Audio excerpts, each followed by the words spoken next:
Start. Now, I would like to say that with this measure, we are now adopting, to my mind, it will not be possible to have this system or any other system functioning effectively. The number of clauses that we have included are so restrictive and rigid that it will not be possible for any system to function in this country. If at all it is able to function, it will be able to function with a lot of difficulties. It will be said afterwards that the industrial sector, particularly the private sector, has not been able to deliver the goods. I would like to warn the government that if anything happens in the future in which industrial production or production in the private sector has not gone up, it would be not because of any lack of efforts on the part of the private sector, but because of the measure that we are now adopting. I have mentioned several times how this particular bill is very restrictive and how it will hamper the normal growth of companies in this country. It is a pity that when we are on the threshold of the second 5-year plan, such a measure should be passed in this house. I would now like to make a few observations about the speeches of some of the honorable members here. Shri Ashoka Mehta justifies the restrictions on managing agents by saying that managing agents are no longer the main source of finance. He also argues that profits have been high and will continue to remain high, and therefore he would like to see the managing agents being paid on a sliding scale. He is in the habit of referring to a number of books and making quotations from a number of them published in America or in other countries, and particularly by some of the professors. I would also like to mention to him that even when companies are floated, it requires a certain amount of confidence amongst the investing public, and it is because a particular firm is managing a particular company that this confidence is created in the investing public. Even there, as the Honorable Finance Minister has said, there is a sort of overall tight control. New banks and insurance companies are not floated nowadays. What you have are the few banks which are existing and the few insurance companies that are existing.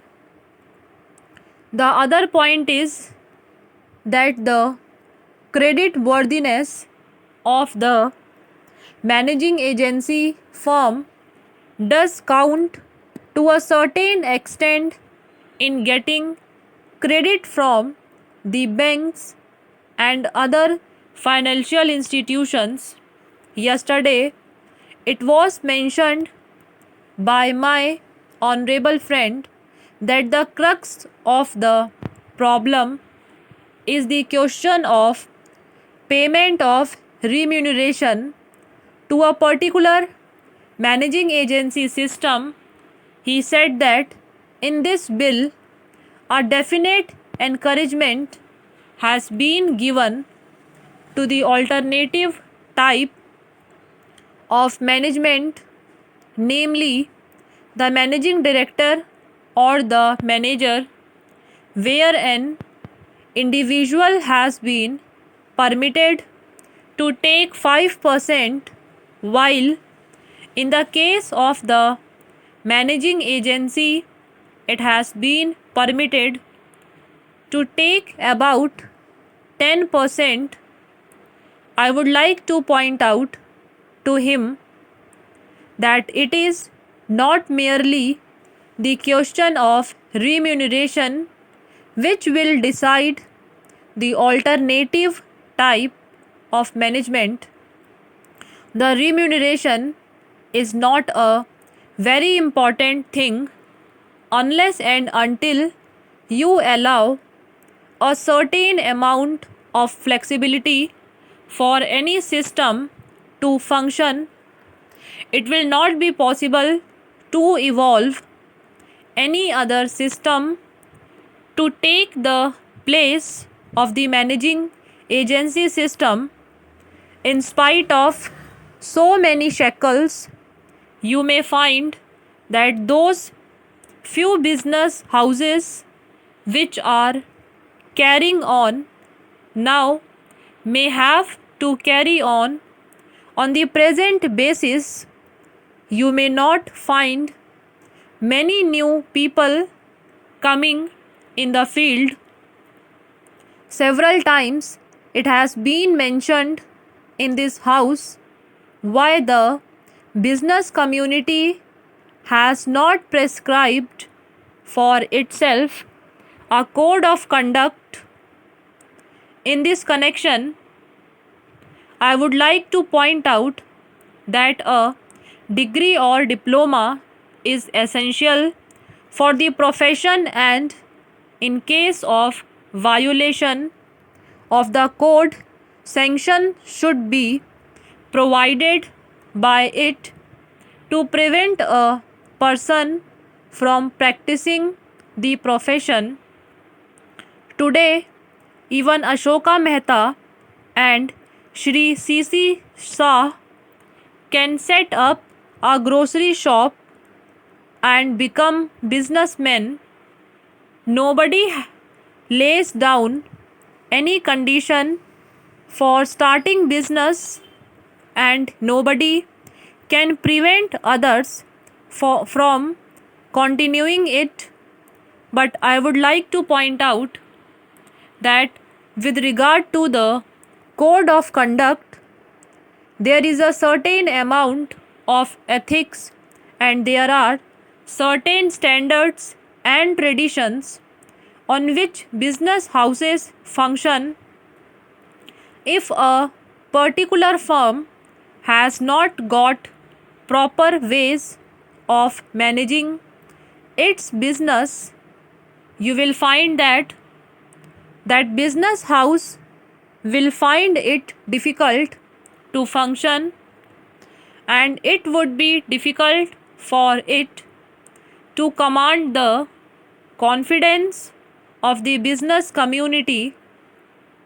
It would not be possible for it to function as effectively as a firm which has proper ways of managing its business.